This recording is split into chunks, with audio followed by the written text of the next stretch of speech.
Oui, oui. Mesdames, rencontre organisée.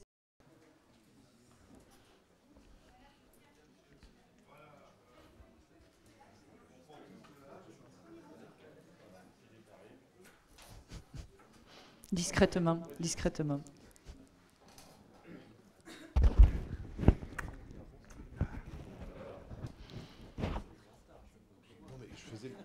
Ça y est, il y a la brochette de président. Alors c'est bien.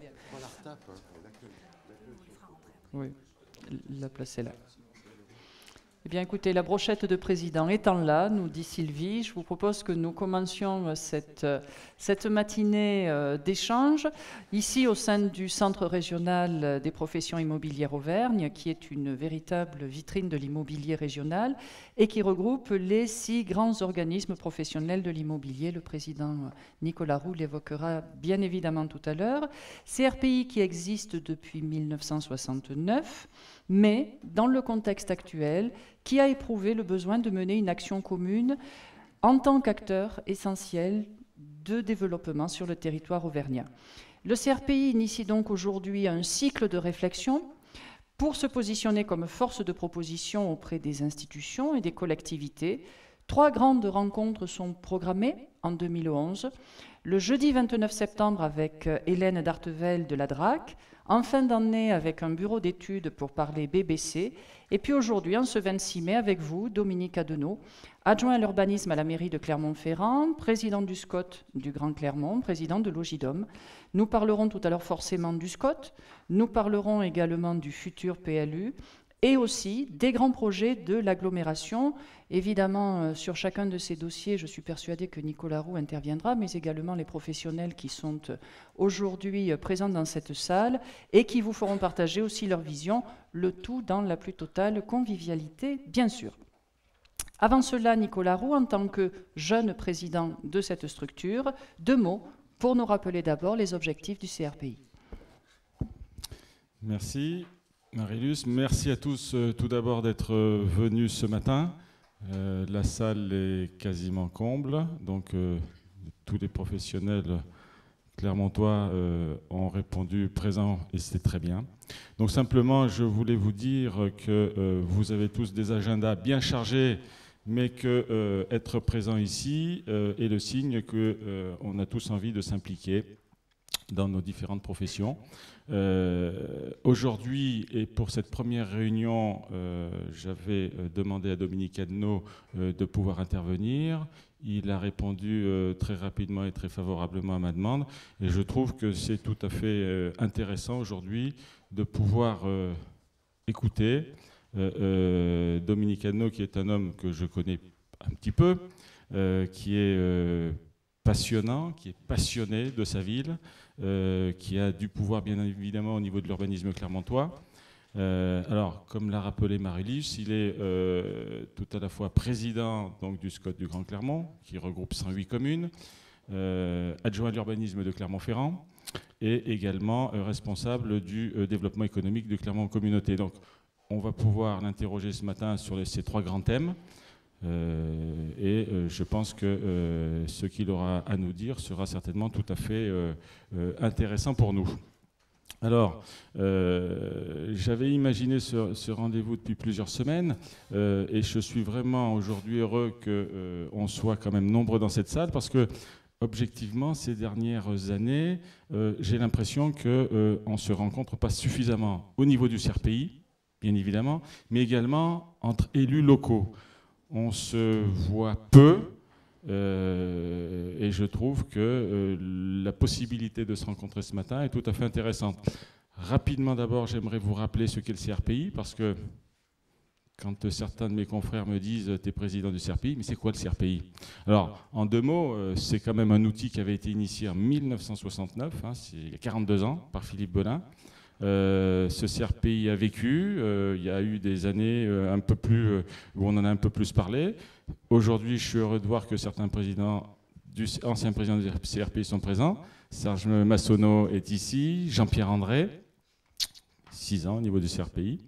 Et moi, j'ai donc pris la direction de ce centre en début d'année. Alors, on va rappeler également ces 6 familles professionnelles qui composent le CRPI. Il y a la FNIM, représenté donc par son président départemental Laurent Gameau.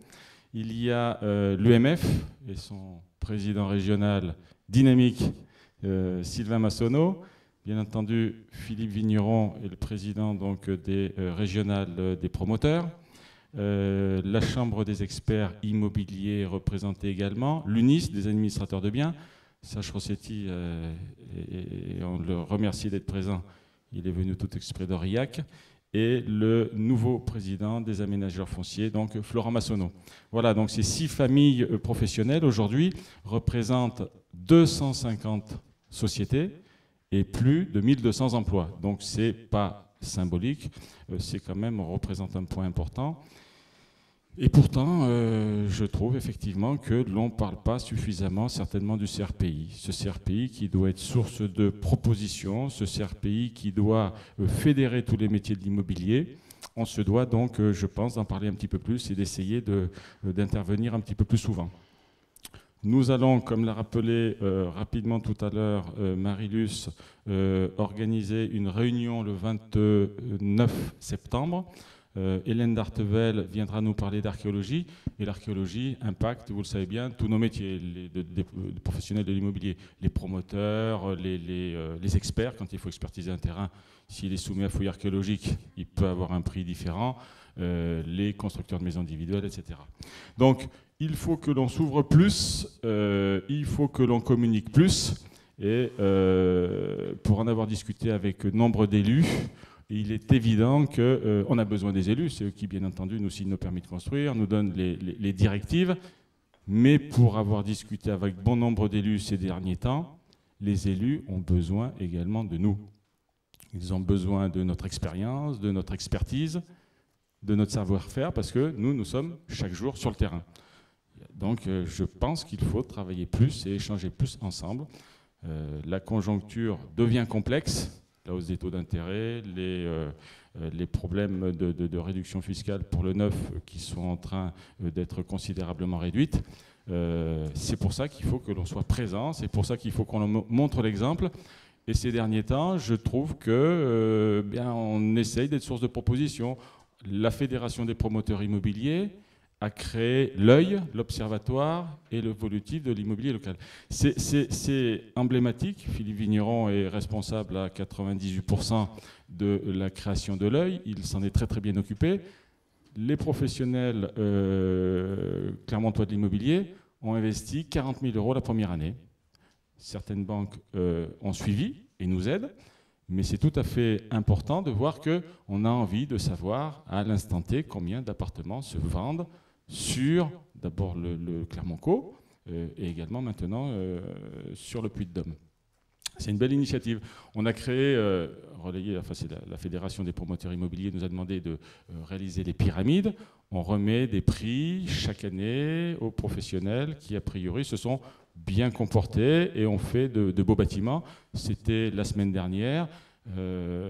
Nous avions la chance d'avoir des élus, nous avons pu discuter et c'est vrai que ces échanges sont vraiment très importants. L'UMF, bien évidemment, j'ai assisté à plusieurs réunions de l'UMF où Sylvain Massonneau s'investit énormément pour montrer que certainement avec les constructeurs de maisons individuelles, vous essayez à votre manière de lutter contre l'étalement urbain. Vous avez fait le nécessaire pour nous expliquer que les terrains étaient plus petits maintenant. Beaucoup de maisons étaient réalisées en BBC. C'est une belle expertise et à chaque fois, j'ai plaisir à venir vous rencontrer parce que c'est tout à fait intéressant. Vous faites un vrai métier de professionnel et en plus, bien évidemment, l'UMF et Sylvain organisent le salon de l'habitat chaque mois de mars et c'est tout à fait intéressant pour tous les professionnels de l'immobilier qui y participent. La FNAIM également organise régulièrement des formations pour leurs agents immobiliers, leurs collaborateurs.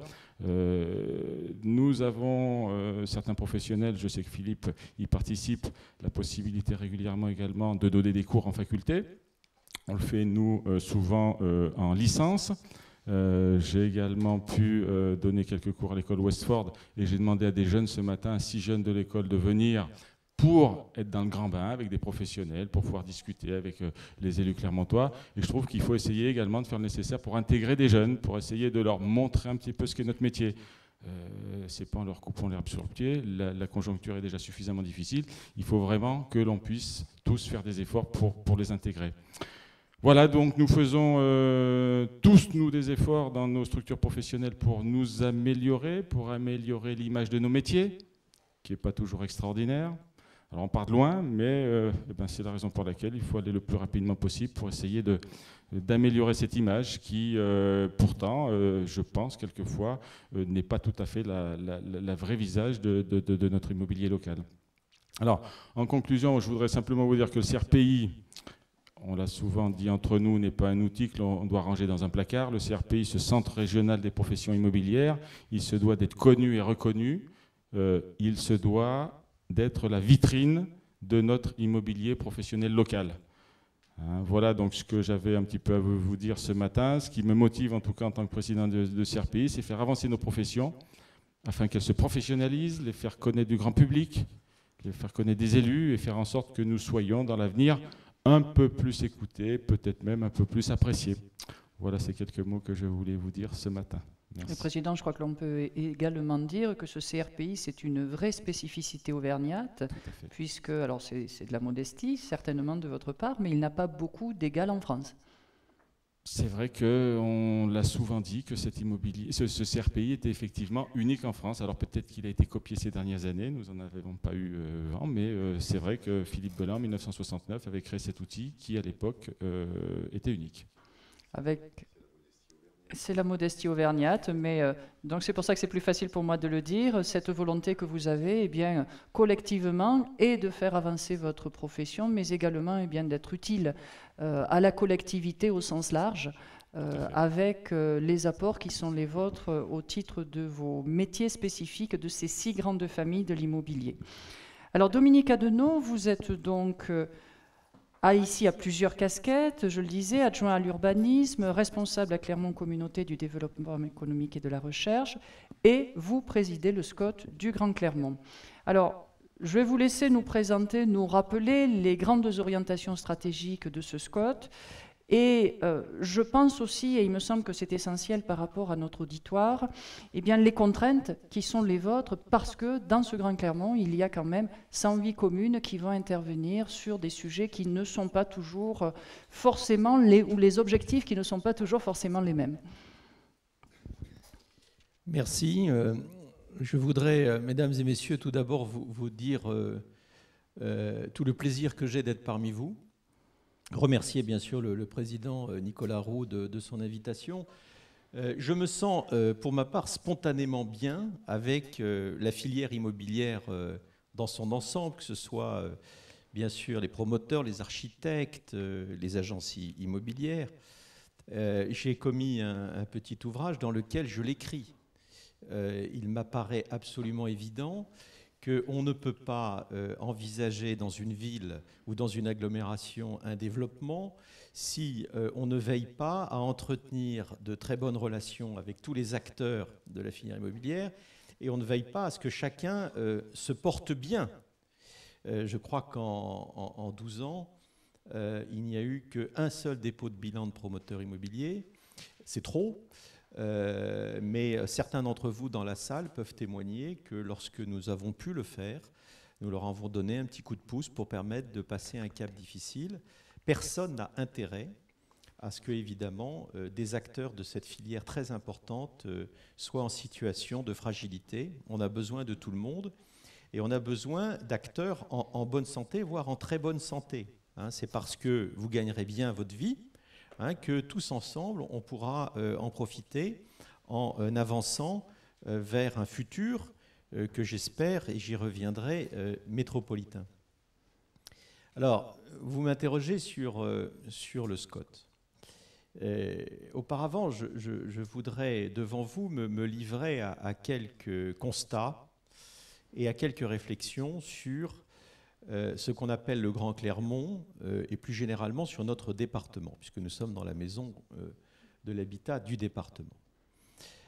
Nous avons aujourd'hui, au moment où nous sommes rassemblés, pas gagné un habitant dans ce département depuis 1850.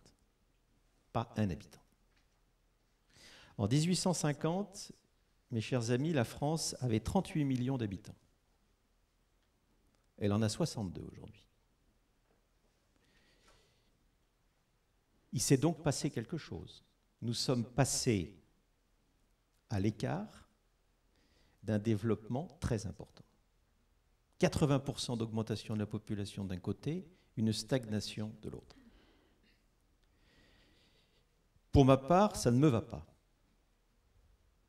Ça ne me va pas, pas tant d'ailleurs parce que je penserais qu'il faudrait absolument se développer pour être bien dans sa vie professionnelle ou dans sa vie privée, parce que j'aurais une espèce comme ça de lubie ou de doxa du développement pour le développement, parce qu'aujourd'hui, ne pas se développer ou avoir pris des retards de développement ne pourra pas nous permettre éventuellement de stagner, mais nous conduira à la régression.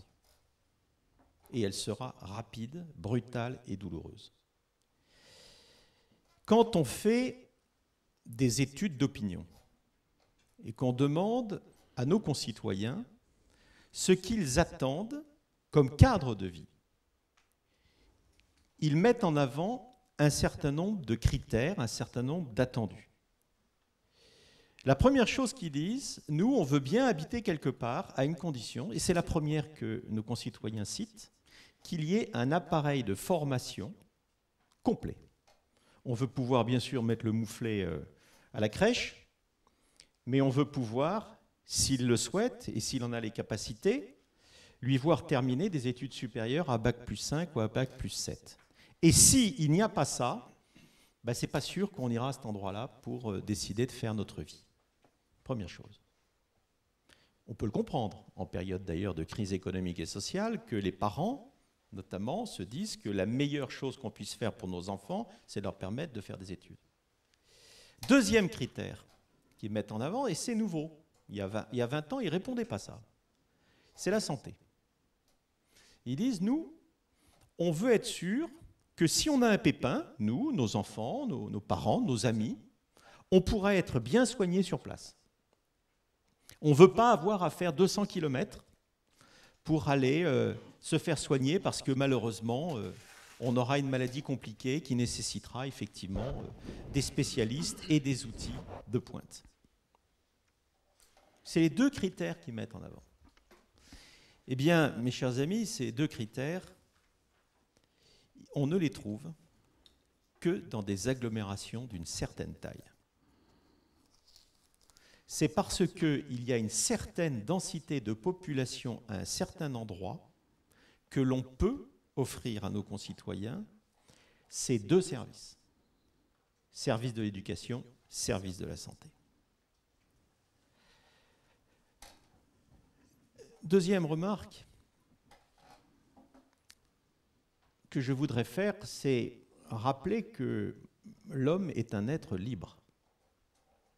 Et pour ma part, je suis très attaché à ma liberté et je suis donc très attaché à veiller à ce que mes concitoyens soient également en mesure d'exercer leur propre liberté et leur propre choix. Je ne crois pas à des systèmes qui contraindraient nos concitoyens à faire ceci ou cela de façon autoritaire. Je crois à la pédagogie, je crois à notre capacité collective à changer un certain nombre de nos comportements, mais à condition qu'on donne du temps et que l'on fasse confiance aux gens qui sont dotés d'intelligence et qui peuvent aussi comprendre que ce qu'on a fait hier, on ne peut pas le faire aujourd'hui. Or, qu'est-ce qu'on constate? On constate d'abord, est-ce que nous l'avons d'ailleurs décidé ou est-ce que ça s'est imposé à nous, je ne sais pas, qu'il y a, depuis que l'homme est sur Terre, un souhait de sa part de s'agréger. Nous ne sommes pas des animaux solitaires.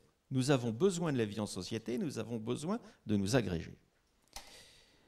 Et pourquoi je vous parle de ça? Parce que cette tendance à l'agrégation a conduit à des choses insupportables. Je veux parler des mégalopoles. Je veux parler de ces endroits sur la planète où c'est un véritable enfer sur Terre. Pour autant, ça s'est fait. Et pas souvent d'ailleurs de façon autoritaire, mais parce que les gens ont décidé d'aller vers la ville. Peut-être parce qu'ils ne trouvaient plus, d'ailleurs dans les campagnes, de quoi vivre. Je rappelle que l'exode rural dans le Puy-de-Dôme, contrairement à ce que certains maires ruraux continuent à dire et à penser, n'est absolument pas due à une décision ou à une offre à un certain moment de la ville plus attractive que les campagnes, qui aurait fait que les campagnes se seraient vidées. Si les campagnes se sont vidées, ont commencé à se vider dans le Puy-de-Dôme à partir de 1830, c'est tout simplement parce que nos concitoyens en 1830 dans les campagnes crevaient de faim et qu'il y avait trop de monde dans les campagnes et que les campagnes ne pouvaient plus nourrir la population, et c'est comme ça qu'elle a commencé à venir vers les villes.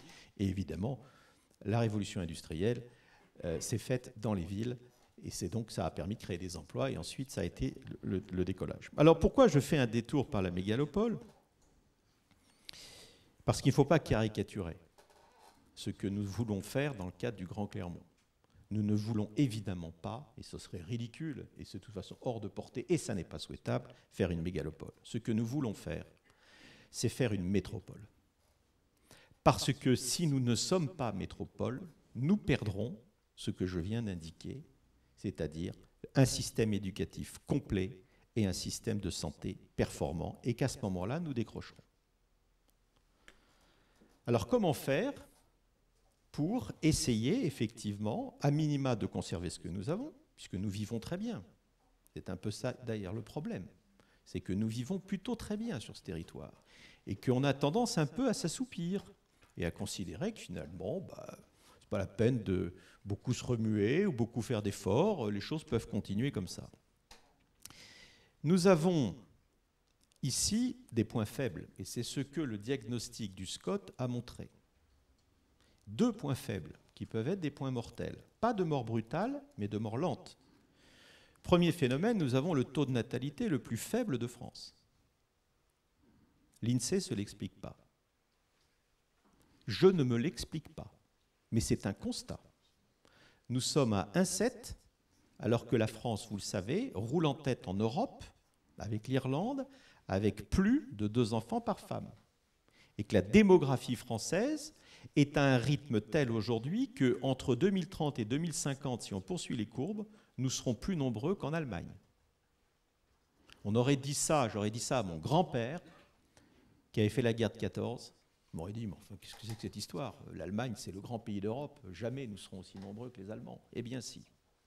L'Allemagne est une démographie à 1,35, c'est une catastrophe.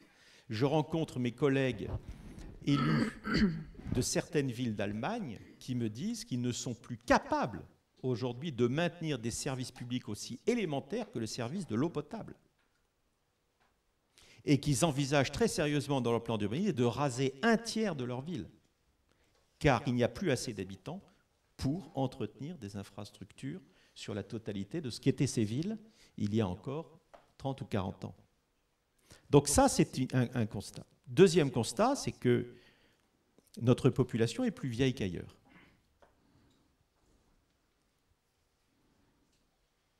Et ça s'explique comment, en moyenne? Parce que nous n'avons pas été capables de retenir la tranche d'âge qui est la plus intéressante stratégiquement pour une ville, c'est-à-dire les 25-35 ans.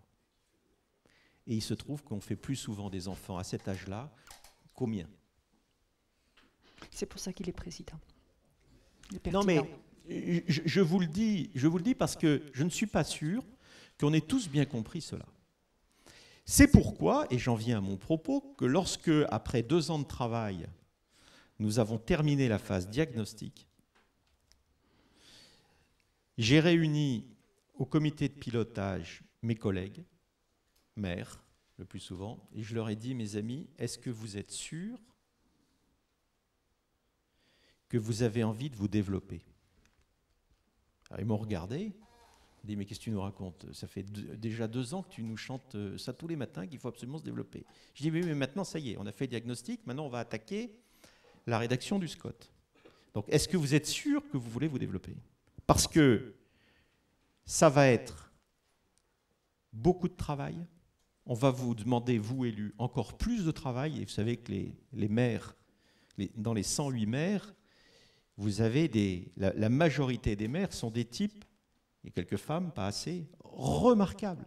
Des gens qui sont investis pratiquement jour et nuit pour peanuts, pour le bien collectif. Ils en sont déjà... Moi, je suis gâté en tant qu'élu. à l'urbanisme, à la ville de Clermont, j'ai 50 personnes avec moi. Mais quand je rencontre un maire, il me dit « mais moi j'ai une secrétaire de mairie à quart de temps ». Voilà. Évidemment, on ne joue pas dans la même cour, mais c'est moi qui suis gâté et c'est lui qui est à plaindre. Et donc je leur ai dit « vous êtes sûr que vous êtes prêts à vous investir encore plus ?» Ils m'ont dit oui. J'ai dit deuxièmement « est-ce que vous êtes prêts à perdre votre mandat ?» C'est-à-dire à vous faire battre aux élections. Là, il y a eu un silence quand même. Et ils m'ont dit « pourquoi tu dis ça ?» Je dis « parce qu'on va en prendre plein la tête. » Parce que moi, j'ai fait des dizaines de réunions publiques et que dans ces réunions publiques, à chaque fois que je disais que je voulais faire venir, et j'y viens, 50 000 habitants, en gros, les gens disaient « mais on n'en veut pas. On n'en veut pas. On est très bien comme ça, foutez-nous la paix. » Certains même se levaient en disant « d'accord, mais qui ?» CQFD. Alors quand j'avais répondu tout le monde, ils étaient encore plus inquiets. Parce qu'effectivement, notre réservoir démographique naturel et historique n'est plus aujourd'hui, en raison des retards pris, en mesure, ne serait-ce que d'assurer le maintien de notre population, et que si nous ne sommes pas capables de faire venir 50 000 personnes de plus sur ce territoire, nous allons perdre un certain nombre des aménités métropolitaines que je viens de citer, et le décrochage sera dur. Très dur. Donc, le diagnostic, et je terminerai là-dessus, avant de vous parler de notre projet, montrait des points faibles. Fort heureusement, il montrait des points forts. Sinon, on aurait peut-être baissé les bras. Quoique ce n'est pas bien le style des élus, en tout cas du Grand Clermont. Il montrait des points forts, voire très forts. Je viens de, et je la publierai dans les semaines qui viennent, de faire une étude par la Banque de France sur notre tissu économique. Et j'ai demandé à ce qu'on se compare à Dijon, puisque j'ai une autre étude qui est en cours où on se compare à Rennes et à Montpellier. Eh bien, nous sommes plus solides. Je crois même pouvoir dire que nous sommes très solides au niveau du Grand Clermont sur notre tissu économique. Et notamment, nous avons cette chance d'avoir un tissu beaucoup plus diversifié qu'on ne le pense.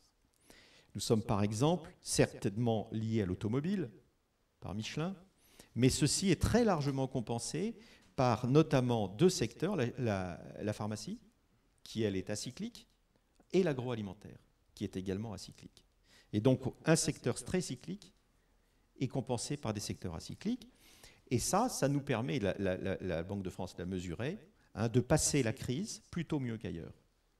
Et je rends hommage d'ailleurs, et ça sera dit dans cette étude, et c'est la Banque de France qui le dit, parce que si c'est moi qu'on le dit, on dit encore que je fais faire de la flagornerie ou que je fais de la politique. Mais le directeur de la Banque de France, qui a fait des études partout en France de cette nature, dit « c'est extraordinaire, avec la crise, les chefs d'entreprise auvergnats ont fait un choix stratégique, c'est de ne pas licencier. Ça leur a coûté. Certains ont fait des pertes, mais ils ont fait ce choix stratégique. Ce qui fait qu'en sortie de crise, j'espère qu'on va y arriver, on a encore gardé nos forces vives, on a gardé nos compétences, et on devrait être capable de rebondir plus vite qu'ailleurs. Donc on a, je ne vais pas passer en revue tous les points forts, mais l'économie, évidemment, la puissance de notre économie est un point fort, et elle est réelle. Par ailleurs, c'est également démontré par cette étude, grâce à la puissance de nos laboratoires, universitaires ou privés, donc de la recherche, nous avons aujourd'hui, en création d'entreprises innovantes, nous commençons à avoir des succès impressionnants. Et je crois que l'économie de demain, la puissance économique de demain, sera liée à sa capacité d'innovation. Et donc il faut mettre en place, et c'est ce que nous faisons à Clermont Communauté avec la région, nous essayons effectivement de favoriser ce transfert de technologie pour pouvoir voir émerger sur notre territoire des entreprises innovantes. Alors, entreprises innovantes, c'est intéressant parce qu'il y a beaucoup de valeur ajoutée. Et comme je le dis souvent, ce n'est pas avec deux pauvres qu'on fera un riche. Moi, je souhaiterais qu'il y ait de plus en plus de gens qui s'enrichissent sur ce territoire. C'est comme ça, effectivement, c'est en créant de la richesse qu'on va pouvoir avancer. Alors, j'en viens à mon projet. On s'est dit, OK, on va se développer. Ce n'est pas négociable, on est tous d'accord là-dessus. Mais pour se développer, on ne va pas le faire n'importe comment. C'est-à-dire qu'ici, il y a une caractéristique qu'il n'y a pas dans d'autres agglomérations françaises, c'est